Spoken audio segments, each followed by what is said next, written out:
Okay, this is the first of 3 videos about the innate immune system. The first one is about a process that I've kind of mentioned in passing prior to now. We've talked about it when we talked about apoptosis and the blebs. Yeah, so in the blebs, those little vesicles, they come off, or they look like vesicles, come off from a dying cell. Then they are engulfed by phagocytosis. So we're going to go through those steps. We're in your notes for the Responding to Antigens booklet on pages 6 and 7 for this one. So to begin with, we've got to talk about the innate immune response in general. So the innate immune response in general, we've mentioned this, it's non-specific, it's very, very fast. Yeah, so it's rapid, it's present in all animals. So anything from your dog to your cat to us, we all have this innate immune response, and they are fixed responses. They're a set of fixed responses that we go through to get rid of a pathogen that's entered our body. So they do not leave any memories. The thing with this one is there's no memory. You fight it off once, the same one comes back again, you fight it off the same way. Yeah, so it's no harm, but you are just that first line of kind of attackers that are going to try and take away this invading pathogen. We've had these processes and these systems for millions and millions of years. Now, the thing is, they don't often eliminate the pathogen in total. They kind of just keep your infection under control. They keep the limit down. We actually need another system to try and get rid of all of the pathogens that are left. Okay, the next thing we're going to talk about are these specialized cells. Now,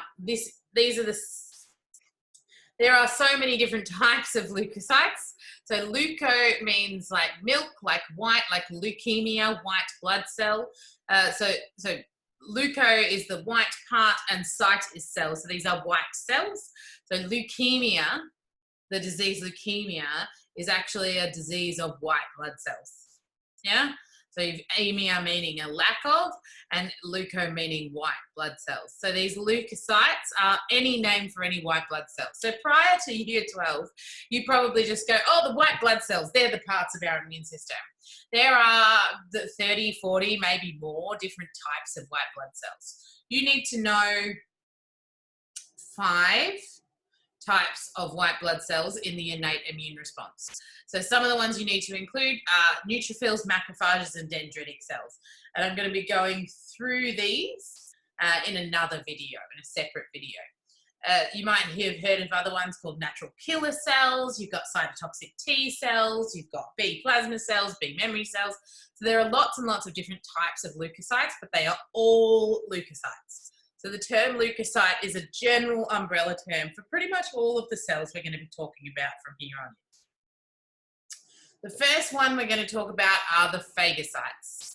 Phago means to eat, and cell means, cyte means cell.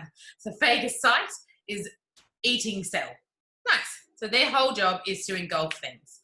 So phagocytosis is really helpful. We've already talked about this term way back when we did endocytosis. So phagocytosis is actually a type of endocytosis. Okay, so this is a type of endocytosis. Way back in area of study 1.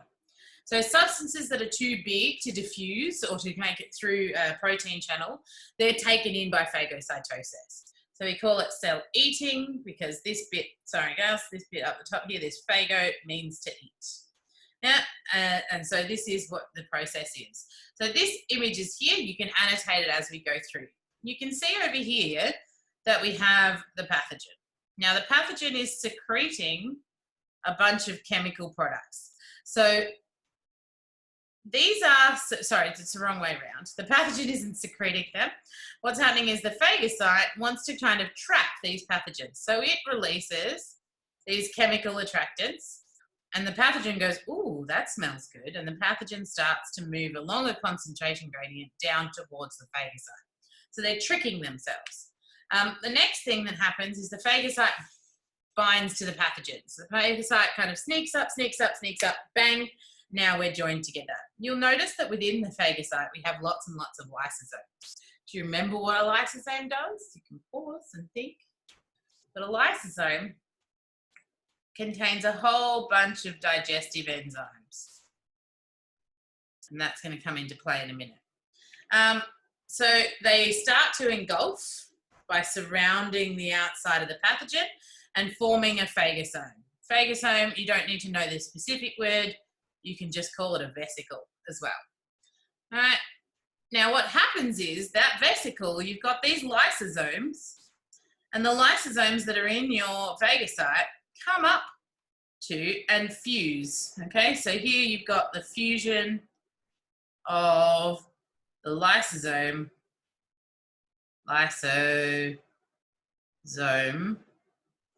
with the vesicle containing the pathogen.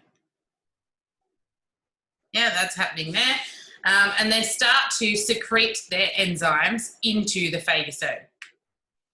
Now, what happens is you get in here, you get broken down bacterium or broken down pathogen. So in here is broken down pathogen. Yeah, and then that is the end of kind of phagocytosis. So all of these pictures are in your notes, and then we go on to page 7, and we're just going to fill in this last little bit. So the first thing that happened was that the chemicals were released by the pathogen that attract the phagocytes. Then the phagocyte is going to bind to the pathogen. The pathogen then becomes engulfed, and it forms a phagosome. Or you can also just call this a vesicle, because it is. It's just the pathogen kind of absorbed within the vesicle. The lysosomes within your cell, so these are the organelle within your cell.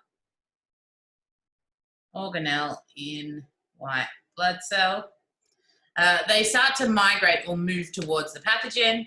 They release lots and lots of enzymes that break down the pathogen. And then finally, they can do one of two things. They can either absorb what they've broken down, or they can expel it. So they can push it out into this nearby surrounding area. So here's another picture showing us where we start. So where are we going to start? We're going to start up the top here.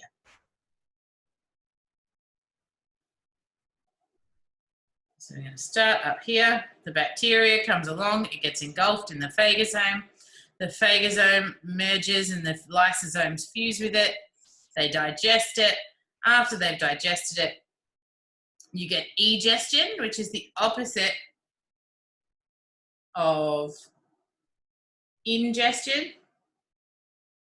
That means they're expelling the debris. And sometimes they also present antigens, and that's what we're going to talk about later on. And then you get a normal white blood cell, and it can go around and do the process over and over and over again. So what I want you to do is I want you to pause, and I want you to see if you can answer these two questions in your book. So the first one, what is a pathogen? 1 mark.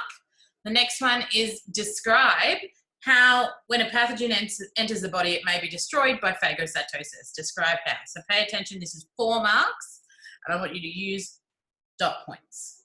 Okay? Use dot points. Do it. Okay, I'm hoping that you've done that. And here are your answers. So what we are looking for with the first question is, what is a pathogen? A microorganism, the micro bit is in brackets, so it's not necessary, but it's an organism that causes disease, or it's an organism that elicits an immune response. They're going to allow you to say it's an organism that causes an infection. They're allowing you to name a microorganism. I would go against that. Just a pathogen in general is an organism that elicits an immune response. The second one, we've got 6 steps that we could have included. Let's see if we got any of those. So the first one is the phagocyte is attracted by a substance, or it recognizes a foreign antigen on the surface of a pathogen. So that's the first one. It's got to recognize that there's a pathogen there. The second one is the pathogen needs to become engulfed. Now, I don't like the word ingested. I wouldn't like you to use that. I would like you to use the word engulfed. Or you could describe this, or you could draw this. You could have an annotated drawing for this as well. You can draw this whole process, so long as you need to label it as well. Then you get, it's enclosed in a vesicle. So they said phagosome. You can see they've also included vesicle. They've even allowed you to say the word vacuole. The fourth point is going to be that the lysosomes are going to fuse to that vesicle. Another point is that you would mention that lysosomes contain enzymes. And then the last one is that the pathogen's digested. Yeah, they won't let you accept destroyed. Okay, so we don't say the word destroyed. We don't say the word killed. What we say here is that it's digested. Okay, and that is the end of phagocytosis.